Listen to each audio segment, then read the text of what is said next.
All right, time to catch up with Mike LaTulip because we have actual basketball to talk about. An actual game. Illinois takes care of business 113, to 55 over Jackson State. That's how you want the team to come out. We'll talk about the injuries that are involved. We'll talk about the freshmen who continue to play well. But Mike, a front court that absolutely dominated in this game. But most of all, happy basketball season, buddy. How are you? I can't say overstimulated because I love it too much, but it's Monday was crazy. It's just, I mean, Field 68 was 8 a.m. tip off, basketball all day up until I think I got off the radio show post game for Illinois at close to 1 a.m. So I feel like I'm running on fumes, but I don't know. What's John Rothstein say? We sleep in May or sleep in April or something like that. That's, yeah. So Mike is a guy who's played in these games, is a high major guy against some of these low majors, a guy who's been a mid-major guy who's played in these games. Illinois, Purdue, whoever you're watching, like what do you look for in these high major opponents in these bye games early on? How do you watch these games?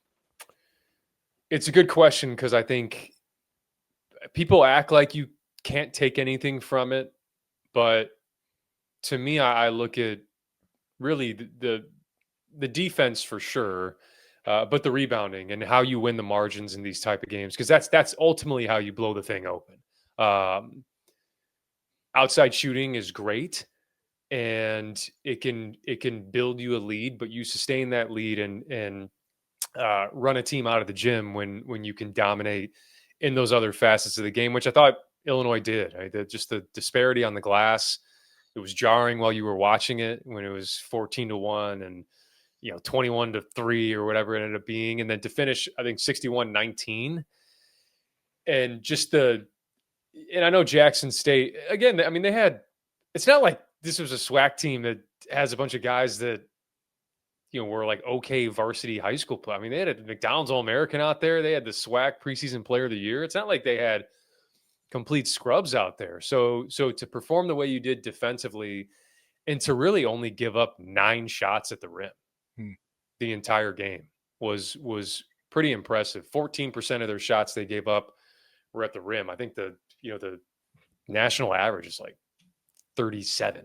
So that's those margins are really what you want to see in this game. And I thought they did a heck of a job with that. I love, of course, Jeremy, I love these games because it meant that I got extended minutes. It's where a lot of my however many points I had in my Illinois career. I mean, a lot of them came in these types of games, so I'm thankful for that.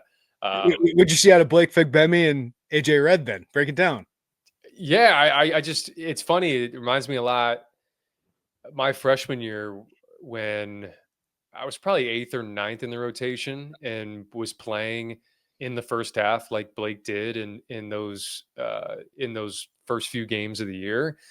It's, Blake has probably 8 inches of wingspan on me, but it's just cool to see him go out there and be so confident and despite being undersized, just kind of knew where he wanted to go with the ball, didn't want to do too much, competed defensively, competed on the glass, I thought too. I think he only came down with 2 rebounds, but he was in the mix for 5 or 6, which is always what you want to see. And then AJ Red, whenever you get the crowd into it, I experience that from time to time where it's like you touch the ball and they want you to get a shot up and stuff. And he's a really good athlete.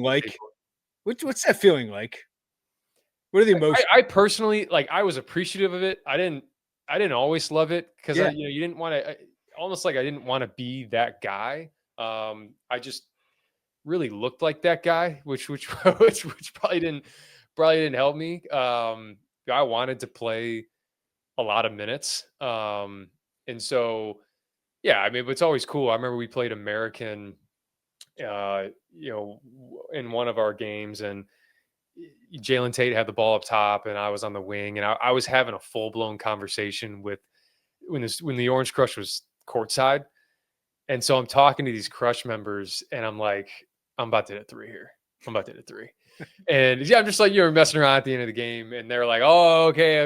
And then I just like circled up to the wing, hit a 3 and kind of turned back to them. It's just like, so there are a lot of fun stuff from those types of games. But AJ's just, we can get into the Blake athleticism thing if you want to, start the podcast off with that. But AJ's a really good athlete too. So it's like, these guys that are at quote unquote the end of the bench, like they're good players. Yeah, the Underwood quote, he's the best athlete I've ever coached. Blake, maybe I get it because he is a phenomenal athlete. He is. Dre Gibbs-Allhorn for his size was pretty good. And it's just watching Terrence Shannon is a freight train through all those years. I'm like, all right, Brad, let's. Yeah, I said the pound for pound. You came back with the Dre Gibbs-Allhorn. I think so. I'm probably biased in this situation because I was at practice. I don't even know if I talked about this on the show. I think we talked about this in our text. Yeah. But we're sitting there. It's like full-blown 5-on-5 scrimmage. Blake's in there. And this is just in the half court. This isn't a fast break. This is in the half court. And he catches and rips and plants off at 2 feet. And Jason Jackson just rotates over it. And when I say, like, his head was above the rim and just like cocked back and crammed it on. And the whole, like, everybody, it was a Friday morning, but there were a lot of people in the gym and everybody was just like, what in the world just happened? And then 2 possessions later, David gets a steal and Blake's running the wing and he just comes in and just like tells him to throw it up. Love it. David throws it up and he just like catches it with one hand again, throws it down. And we're all just like, what is happening right now? Like, it's just, so I think just being there for that was what kind of makes me like, hey, I don't know if he was, if he was 6'6", like Terrence Shannon was, it would be the most insane thing I've ever seen in my life. Some car stuff. Yeah. Yeah. He needs to go be like a free safety or something, or like a corner. He just needs to go play on Sundays or something. He should. All right. That's awesome. Blake Fegbemi breakdown to open up this podcast. I absolutely love that we started there. Davin Mirkovic is the story of the last 3 weeks, right? He is absolutely the story. I get that 2 of the games that we have seen are against lower level opponents, but he's absolutely dominated them and done it from the start. And then obviously what we've heard from the exhibition against Florida is he more than held his own and played like one of the best players on the team. So his opening game, 19 points, 14 rebounds, 4 assists. I mean, how much have you learned about this guy? Or you bought into this guy? Like, how big should the hype train be about Davin Mirkovic right now? I honestly, I've been so impressed, and I think he's going to continue to flourish because there's no hesitancy in his game. He just plays full tilt. And when you play full tilt, you end up kind of removing the moment and the pressure and it's my debut and I'm playing Florida and I'm playing, it's just, this is the way I play. And I don't really care who's in front of me. And that's what I really enjoy about him. And he's just, we'll see if there's gonna be times, I think maybe his frustration, like how wired he is, can end up being a negative if he doesn't compose himself, but that's the way he plays and that's what makes him good. And so I love his IQ. I love in this read and react concept-based offense, just how much he stands out. I love the way guys already know how to play with him. And I'll get to that. I'm sure we'll touch on Jake Davis at some point, but I'll tie that in with Jake Davis.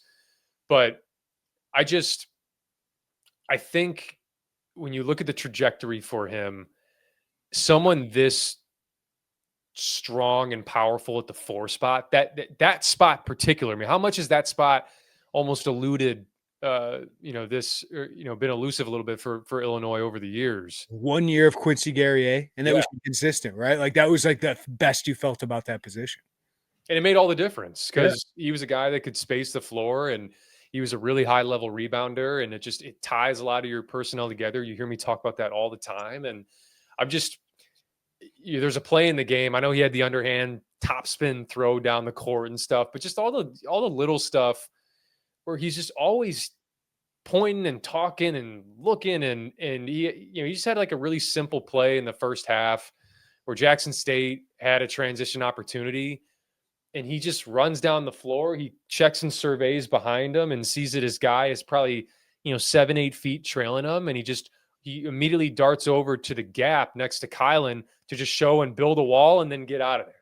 And it's just, some guys do that when their guy is in the area, but his guy wasn't in the area. He just ran over, built that wall, stopped transition, and then ran back to his guy. So it's just, that stuff, the IQ, the strength, he's not a high level vertical athlete, but all the balance and the strength that's athleticism to me. And he has that. So we'll keep probably reworking our expectations for him, but you go from, hey, gonna get serious minutes to maybe the all freshman team to one of your best players. One of your best players and potentially an all Big Ten candidate. Yeah, absolutely. That's kind of how I've gone. I'm like, he's going to play a role. I think at some point he's probably going to start. And now I'm looking at him like he's one of their best players right now. So I do think there's probably a KJ turnover game coming with him at some point. Totally. That feels like it's going to come, but I think you can deal with that with everything else he gives you. And it just, as you said about that 4 position, you add him to Tommy and seeing him back and remembering, oh, this is their best player, most likely. And then Ben Rickhouse, confident, comfortable the other day coming off the bench. Z will be up and down, but what a backup center that is. That's an amazing front court, Mike, when you add David Mirkovic playing at this level. It's one of the most skilled in America. It is. I watched a lot of college basketball, and this was the rep on them in theory coming into the season, but to see it translate, and again, like what we've heard from the Florida scrimmage, seeing the exhibitions, and just seeing – we talk about Tommy being the best player and just how easy it is to integrate him. He's been out, he's been recovering, and then finally he plays in that Florida scrimmage, clearly does well in limited time, and then against Jackson State, it's just like, what do you do? And seeing those guys, Tommy and David, on the floor together, I thought Ben was outstanding, getting himself settled in, and some of those back cuts he had from the corner when Kylin drives middle. And it's, man, I think this front court, we just saw in the Final Four last year, Houston had a really good front court. Florida had a really good front court. Auburn had a really good front court. Duke had a really good front court. It's just all those teams, it just raises your floor. And then it comes down to the guard play. And I feel really confident about this guard play too. It's just really freaking solid guards. It's a really good team, man. It is a really good team. Yeah. Can we dive into this? Because kind of the similar way that Curt Cignetti has kind of ruined everything for every other coach, like just the expectation of what he's done. Davin Miricovic's last 3 weeks feels like it's set a bar, and maybe the offseason talk of Keaton Wagler has started off like, oh, this guy's got to come in and be Will Riley right away of having those games. I've been impressed with what I've seen from Keaton Wagler. So what have you seen from him so far? The flashiness isn't quite what David has been, right? But this is an amazing freshman class, and he's filling a huge role in a backcourt that's got 2 real players, rotational players in it right now. I'm so impressed with Keaton. I think his poise sticks out the most. I said it when I went and watched practice. He just plays like a veteran.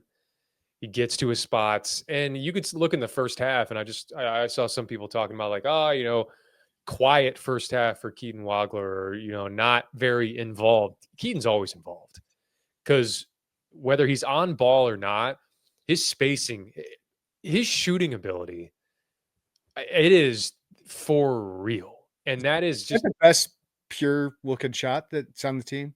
Dude, yeah, that is, I talked about it preseason, but it's a little bit of a lower release, but super repeatable. And if it's super repeatable, you're going to be consistent. And I just think how that's going to continue to put strain on defenses, because you talk about, David, we saw Kylin go into a back down there in the first half and hit that fadeaway, and Ben's probably going to do a little bit of the same.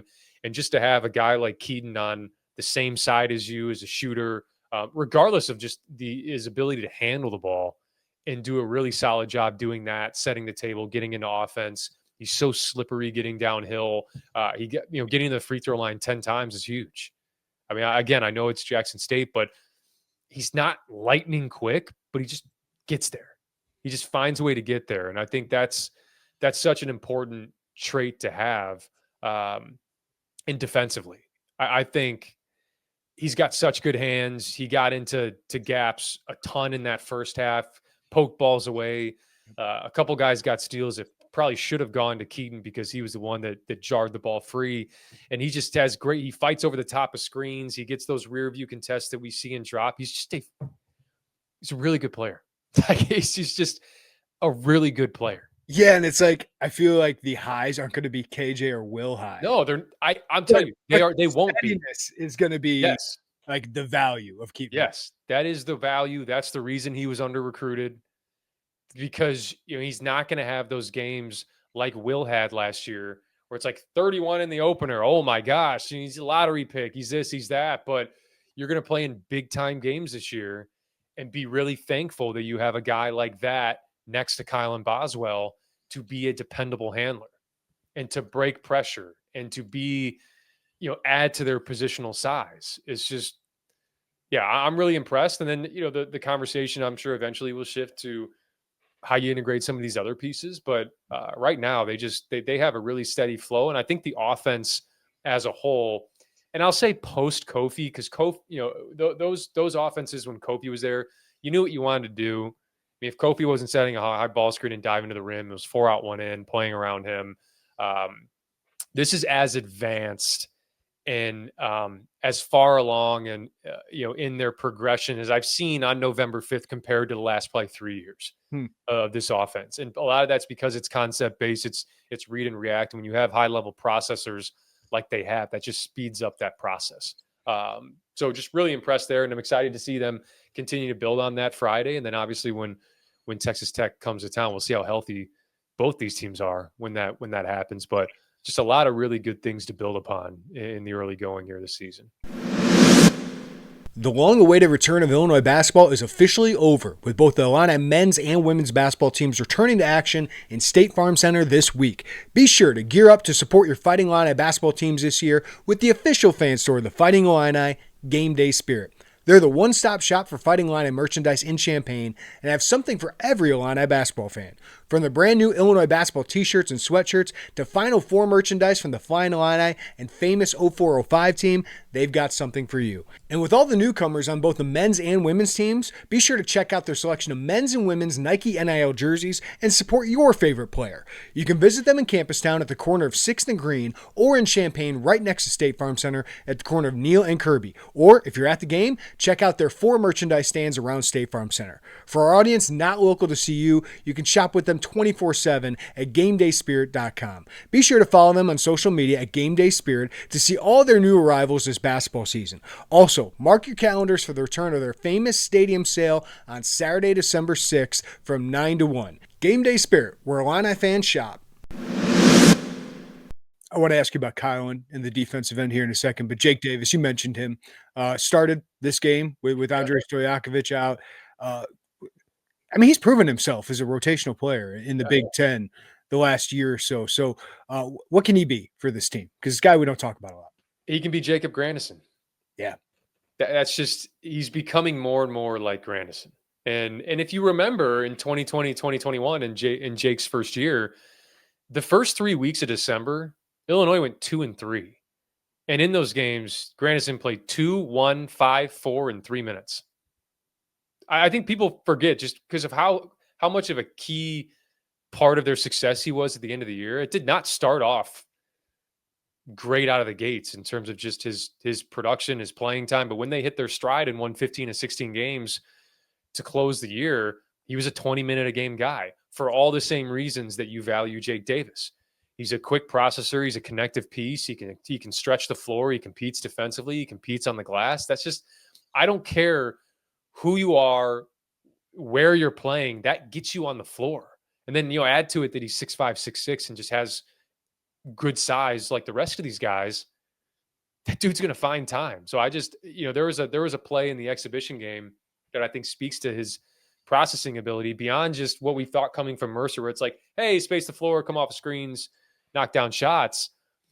They have a really key trigger in this offense where, when David has a guy fronting him and he's in the post like this, and you have a player on the same side that's maybe trying to make an entry pass from the wing, but maybe there's somebody low that's helping out. When a guy dives to the free throw line to make himself available for that catch and quick high-low, Jake's a master at that. He sniffs it out. When he sees David being fronted and that entry pass trying to get in, he makes a mad dash to the free throw line to be a safety, be a safety valve for that quick tic-tac-toe throw over the top for a layup. And he did it again. He did it again in this game too. And just they all have that innate ability, but Jake especially. And the ball pops when he's in the game. It moves. Just a quick read he had to Jaxis on after David threw that pass to Jaxis on just the catch, the throwback, the drop off on a cleared side for a dunk. Really valuable piece. And I think last year it was like, why is this guy getting time? You're starting to see it more and more as his confidence grows. He's a really good player. It's a great comp. I've said that like 4 times now. I'm like, hey, he's a really good player to Davin and Keaton and stuff. He's got a lot of talented, high IQ guys in this team. I've loved that the 2 times I've seen Kylin, he hasn't forced things. He hasn't been like, it's my time to eat. He's really gotten everybody involved. 5 assists, 1 turnover in this game. But, man, defensively, Dorian McMillan and Deshaun Ruffin combined for 5 for 20 from the field. What did Kylin specifically do to disrupt things defensively? And how have you seen him kind of deploy differently, if at all, with Cam Crocker running the defense? He was always aggressive defensively, but I think there's even more to him on that end, which is scary to say because he was so good on that end last year, but just he's even more disruptive. And I think it helps. You can be more disruptive when you have good defenders around you and really solid positional defenders around you. That just allows you to get after the ball a little bit more. And I think he does that at a high level, but we talked about it preseason. You win games because of Kylin Boswell's. Older guys that look at Keaton Wagler and look at David Mirkovic and don't get this sense of like, man, this is my time. Yeah. Like, I need to be the 20-point-a-game guy. I need to be the 18-point-a-game guy. That's why Florida won a national championship last year. And I think you can draw parallels just in terms of that front court was probably more physical. This front court's more skilled. But Elijah Martin and Will Richard were just like, we're just going to be dogs every game. And we don't care if we get 4 shots, if we get 12 shots, it doesn't matter. Like our calling card is just rebound out of our range for the guard spot, be disruptive defensively. And that is just so valuable. That's so valuable. And I think he's taken another step as a leader, and it doesn't always have to be vocally. Like you just see it when Kylin's on the floor. There's just you used the word steady earlier. Just there's a steadiness to him. And I don't get ever a sense from him, even in a bye game where the numbers are now real and they'll get put on, Sports Reference and ESPN.com and stuff, and your stats for the year, some of those guys that they have a tough first half in those bye games, they start to press like, let me get to 14 points. Let me get to 16 points. There's none of that from him. There's none of that. Yeah. And that just, that helps you win. I'm really impressed with Kylin, man. Yeah. There's maturity to him. So mature. None of these an old 20 years old as a senior here for Illinois. All right, you got another bye game coming up. A little bit tougher of a test. Florida Gulf Coast. Pat Chambers, the head coach there. We haven't brought it up, so let's bring up the injury part of this. Andrej Stojakovic not playing in this game. Sounds like he's getting close. Mihailo Petrovic doesn't sound all that close based on a hamstring injury re-aggravation. Brandon Lee turning an ankle late in practice on Sunday is a bummer. But how's that going to impact this team? Is this got some tough games coming up with Texas Tech, Alabama later this month, of course, UConn down the line. What's this like for them as they try to integrate when Stojakovic comes back, Petrovic comes back? Yeah, obviously both these guys were very coveted ads, and particularly Stojakovic, when you think about the recruitment and finally landing him, and then now you hope that he gets out there Friday night just to get a feel before Texas Tech comes to town. And it's one of the biggest storylines for sure. Just not just him putting a jersey on and going out there, but how he integrates into this. Because the fact of the matter is, in that Illinois State exhibition, I'm sure in the Florida exhibition, and certainly in the Jackson State game, that ball pops. That ball moves. And it's quick decisions. It's, Golden State Warriors 0.5 second decisions.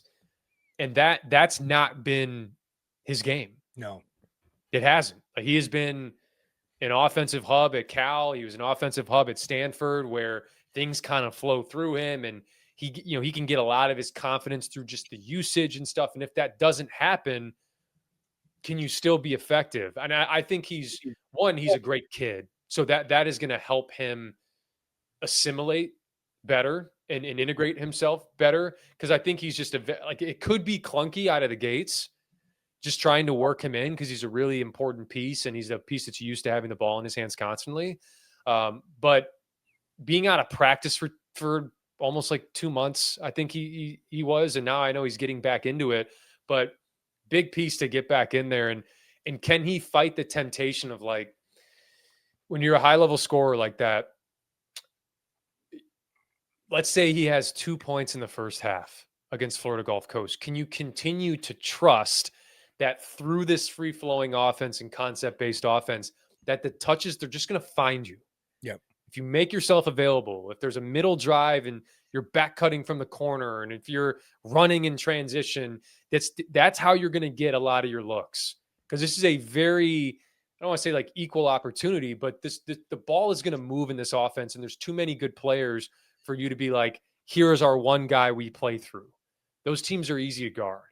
And this Illinois team will remain difficult to guard if he can work himself in and just say, man, I am one of these pieces, and we're all going to play off each other. And there's going to be times certainly where they go to back downs with him and, get him going in certain ways. But I think you're going to see him grow throughout the year as being a part of this offensive machine. And if he can do that, I think he's going to raise his draft stock, because it just shows that he can play within that type of, I think, NBA-esque type of structure and still be efficient.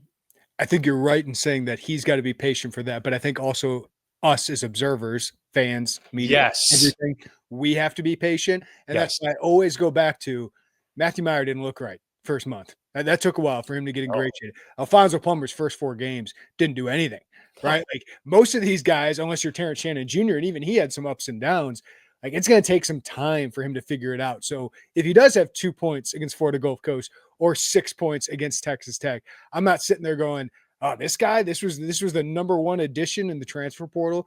It takes time for a lot of these guys, especially now that these guys have been playing together for most of 2 months. They've kind of got a rhythm with each other. You have Tommy and Kylin, who are stars already on this team. So us as observers, we have to know, Mike, that's going to be a process for Andrej. That's a great call out, Jeremy. That is a great call out. Because the reality is what we've seen from transfers, like the transfer portal era, like I've had to train myself to think that way.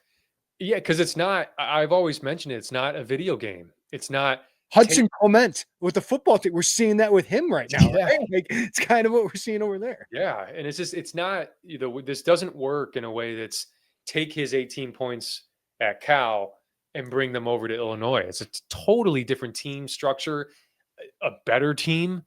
And you can, I can truly sit here and say, if Stojakovic averages 11.5 points a game this year, he can have a better year than he did at Cal. Oh yeah. Averaging 11.5 points per game and contribute even more to winning. Be what I think is coming in as an underrated defender. I think that's where I talked about integrating him offensively. I don't think there's going to be much integration defensively. I think he is at 6'7", 6'8", his ability to, much like Matthew Meyer in a way, Matthew Meyer did because he fell asleep and then had to recover. Yeah. But his tracking ability to block shots, and that's what makes Stojakovic so important on that end, because he just adds to the positional size. And I mentioned letting Kylin just go be a pit bull on the ball. That helps having another guy. Like when you think about it, like you have Waggler and Stojakovic next to you on the wings, and how that allows Boswell to just go and hunt. That's what I'm most looking forward to with Stojakovic. But then I'm also just fascinated, like I said, how he works into this, how clunky it looks to start integrating that big of a piece. But I'll keep tying it back to, he's a kid that wants to win. And if you're a kid that wants to win, you'll just like Terrence Shannon was when the offense started to really center around Marcus Damask. You see the theme here. Kylin does it, Terrence does it, and those guys win. And Mike, they need a guy like that, right? Like Jake Davis, good player, as you said. Keaton Wagler, freshman, doesn't play like a freshman. They need an Andrej Stojakovic to go to the next level, right? Like they need him on both sides of the court. So it's worth the growing pains you're going to go through here. Yeah. And I hope he really buys into becoming a great cutter. Because if he becomes a great cutter, he's going to get, I've said it before, but 6 to 8 points a game. The Trey White points. Yeah, just off of using the space. I mean, he had a horrendous shooting team around him last year. He had to do everything himself. And this should be freeing for him to just say, I don't have to carry this whole entire load and I can still get really solid production. It's never too soon to plan for Super Bowl season, and installing a Tushy bidet makes bathroom visits so much more comfortable for your guests and your pipes. I know this ad can make some people uncomfortable, they'll laugh about it, but I'm telling you guys, installing a Tushy bidet makes every bathroom visit so much better. Never feel cleaner in your life. It is an absolute game changer. Tushy is the everyday luxury bidet that instantly transforms your bathroom habits and the bottom health for life. 99% of people who wash with Tushy Wave feel cleaner and fresher after going to the bathroom. And I'm not a handyman, guys, but installing the Tushy bidet took me about 10 or 15 minutes. And I'm telling you, it is a game changer for you. Put it in my bathroom, downstairs bathroom, and it's fantastic. So I'm telling you, you need to give the Tushy bidet a try. And for a limited time, our listeners get 10% off their first bidet order when you use code Illini at checkout. That's 10% off your first bidet order at hellotushy.com with promo code Illini. Yes, for a limited time, our listeners get 10% off their first bidet order when you use code Illini at checkout. That's 10% off your first bidet order at hellotushy.com with promo code Illini. All right, it's crossover season for Illinois football and Illinois basketball, and there's some mornings where I'm trying to get to an airport for a road game or trying to get down to Champaign early for a football game. I'm racing out the door and I realize, nope, didn't even make breakfast. And that sometimes means you skip a meal, or even worse, you go to the gas station, you get something greasy, and you just don't feel well the rest of the day. Now I just grab a Huel ready-to-drink Black Edition. This one's my go-to because it keeps me full and focused. Each bottle's got 35 grams of protein, 6 grams of fiber, and 27 essential vitamins and minerals. No sugar added, gluten-free, and still under $5 a meal. Honestly, it's been a game changer. Fewer hangry mornings, I definitely get that. Smoother workouts, and I actually stay on track with my goals without stressing about what to eat. So Huel just makes healthy eating simple, whether you're busy, traveling, or just tired of skipping meals. And cool update, Huel is now in Target stores nationwide. If you want to try it out, new customers can get 15% off with our code Illini at Huel.com/Illini. That's HUEL.com/Illini. That's 15% off your first order, minimum $75 purchase. Use our code, fill out the post-checkout survey, and help support the show. Huel.com/Illini for 15% off. So what do you want to see against the Pat Chambers FGCU? Not quite Dunk City anymore for Florida Gulf Coast, but it will be a little bit better of a test leading into Texas Tech. Yeah, no, it'll definitely be better. I think the same things I'm looking at when they play Jackson State are the same things I'm looking at for Florida Gulf Coast. It's the rebounding margin. It's how much of a deterrent are you being defensively, keeping them out of the paint, eliminating those shots around the rim, forcing those mid-range shots. They're going to force more like above the break threes this year, and that's fine if the trade-off to that is being more aggressive and forcing some turnovers. So this is a Florida Gulf Coast team that it took 43 threes in their last game. I mean, like they're gonna get them up, and and that was against New College of Florida. Mm-hmm. And if the paint is off limits for them in this game, they're going to get even more up. So now you factor in long rebounds. Now you factor in, can those long rebounds lead to you getting out on the break? This should be, again, just a really another test for them to show their consistency. Because I think that's been the story for them in the exhibition game and in this game. They play the same way, possession in and possession out, especially on the defensive end. And that needs to continue against Florida Gulf Coast.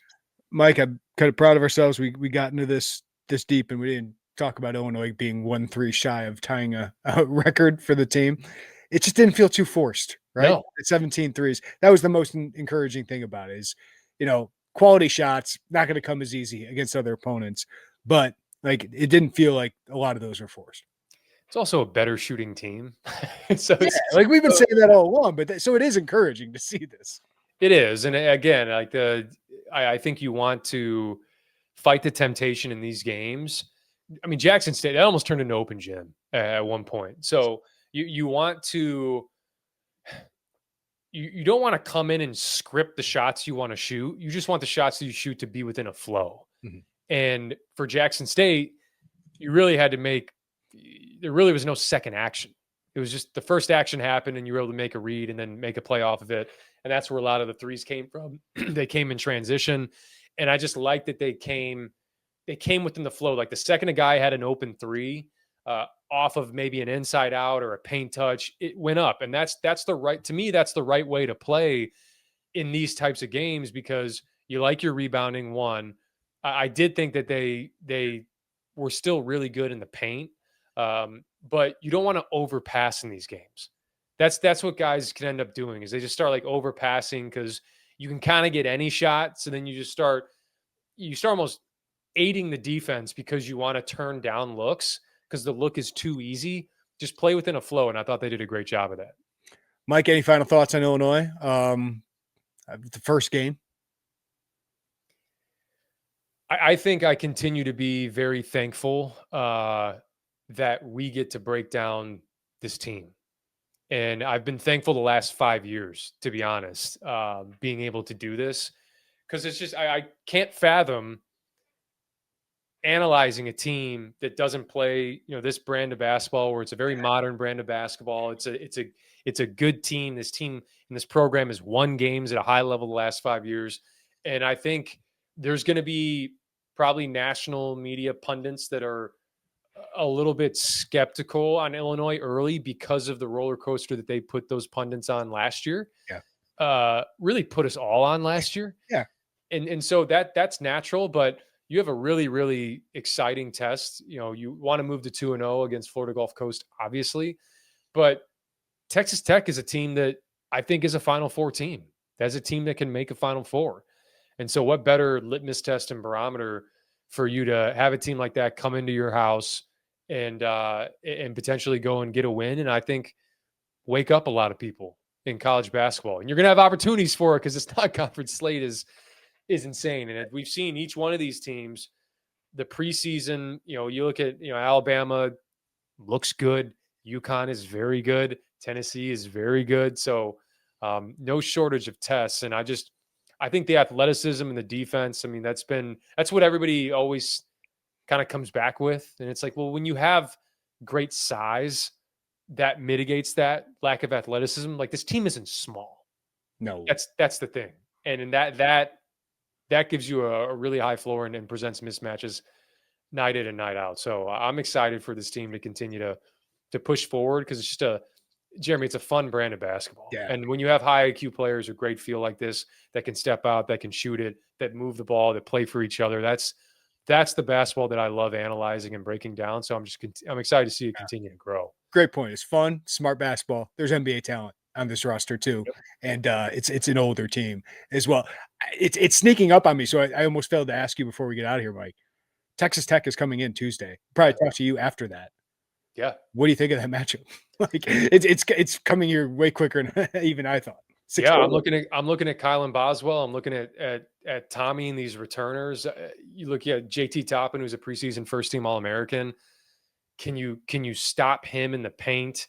They're so good in their ball screen actions, and they have shooting all around as well. And then Christian Anderson at point guard, he had 34, 11, and 7 last night in their opener. And this is a very, very high level player that's a potential lottery pick in my opinion. And so Kylin Boswell, I know, is going to be up for the challenge. And so I think that place is going to be rocking. Lawan Watts is another guy they brought in from Washington State, who they lose Darian Williams to NC State, who was one of the top players in the Big 12 last year. And you get a guy in Lawan Watts that is just a lot like Damask, where he's got great size and he'll put you in back downs and they'll space you out. And so they're going to present a lot of challenges for this team defensively. So 13th in KenPom right now for this Illinois defense after that showing against Jackson State. And we'll see truly what type of defense you have against this Texas Tech team that has all sorts of options on the offensive end. I can't wait for it. Mike LaTulip, we are so excited to have you for another year talking Illini hoops. Appreciate you, man. You're the goods. We'll talk to you next week after a huge, huge test against the Red Raiders. Appreciate you, man. Thanks.